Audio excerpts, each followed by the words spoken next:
এক রাত্রের মধ্যেই জিনেরা এই মসজিদটি নির্মাণ করেন। আসসালামু আলাইকুম রহমতুল্লাহ। আজকে আমরা আসছি ঠাকুরগাঁও জেলা শহর থেকে বুল্লি থানা অন্তর্গত বুল্লি পাঁচপীর হাট থেকে 3 কিলোমিটার দূরে অবস্থিত একটি অপূর্ব সুন্দর মুসলিম স্থাপত্য শৈলী জিনের মসজিদ দেখার জন্য।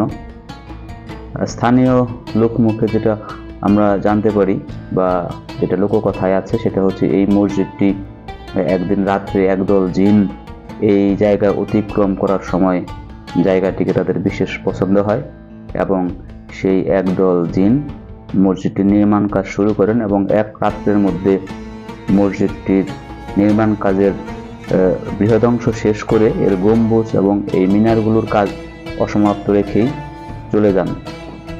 পরবর্তীতে যেটার আসল ইতিহাস পর্যালোচনা করলে দেখা যায়, বাংলার শেষ স্বাধীন নবাব সিরাজউদ্দৌলার পরাজয়ের পর বিহার থেকে একজন ভদ্রলোক যিনি হচ্ছেন মেহের বক্সের দাদা, যা প্রথমত হচ্ছে বিহার থেকে জলপাইগুড়ি এবং সেখান থেকে আমরা যেটা জানতে পারি সেটা হচ্ছে যে এই মেহের বক্সের বাবা রাজে মোহাম্মদ ঠাকুরগাঁও এসে ব্যবসা বাণিজ্য শুরু করেন এবং পরবর্তীতে এই রাজে মোহাম্মদ ওনার ছেলে মেহের বক্স নামক নির্মাণের জন্য তার পরিকল্পনা অনুযায়ী কাজ শুরু করেন এবং 1910 সালে মেহের বক্স মৃত্যুবরণ করার পর কাজ অসমাপ্ত থেকে যায় এবং এর কিছুদিন পর তার ভাই মসজিদের কাজটিকে সমাপ্ত করার জন্য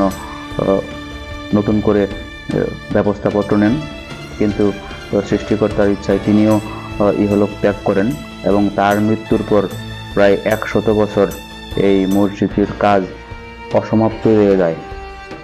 মূলত তখন থেকেই এই মসজিদটি জিনের মসজিদ নামের নামকরণ আরও বেশি শক্তিশালী হয়, যেহেতু 100 বছর এটা অসমাপ্ত কাজরূপেই থেকে গেছেন এবং মেহের বক্স এবং তার ভাই এটার কাজকে পরিপূর্ণ করতে পারেন নাই। তখন থেকে এটা আরও বেশি সুপ্রতিষ্ঠিত হিসেবে জিনের মসজিদ নামটি ধারণ করেন। এর 100 বছর পরে এসে এই মেহের বক্সের একজন প্রপত্রাদি আশরিফা খাতুন নামে এক ভদ্রমহিলা, যিনি এর নির্মাণ কাজটিকে পরিসমাপ্ত করেন 2010 সালে। তখন থেকে এই মসজিদটি বালিয়া মসজিদ নামেও পরিচিত। তবে এই মসজিদটিকে সেখানে ঠাকুরগাঁয়ে প্রত্যন্ত অঞ্চলের প্রতিটি মানুষ জিন মসজিদ নামেই বিশেষভাবে চিনে থাকেন। মসজিদটি অত্যন্ত সুন্দর এবং এটা মুঘল স্থাপত্য শৈলীতে নির্মাণ করা হয়েছিল। এখানে মোট মিনার রয়েছে 8টি, অত্যন্ত সুন্দর, এবং 3টি গম্বুজ রয়েছে। আর আমরা যেটা দেখলাম সেটা হচ্ছে এখানে একটি ফলক দেয়া আছে, যেটা তার নির্মাণ উপাদান সমূহের মধ্যে রয়েছে চুন, সুরকি, মর্টার আর হাতে পুরানো ইট দিয়ে এবং টাইলস দিয়ে এই মসজিদটি নির্মাণ করা হয়েছে। অবশ্যই সৃষ্টিকর্তাকে ধন্যবাদ।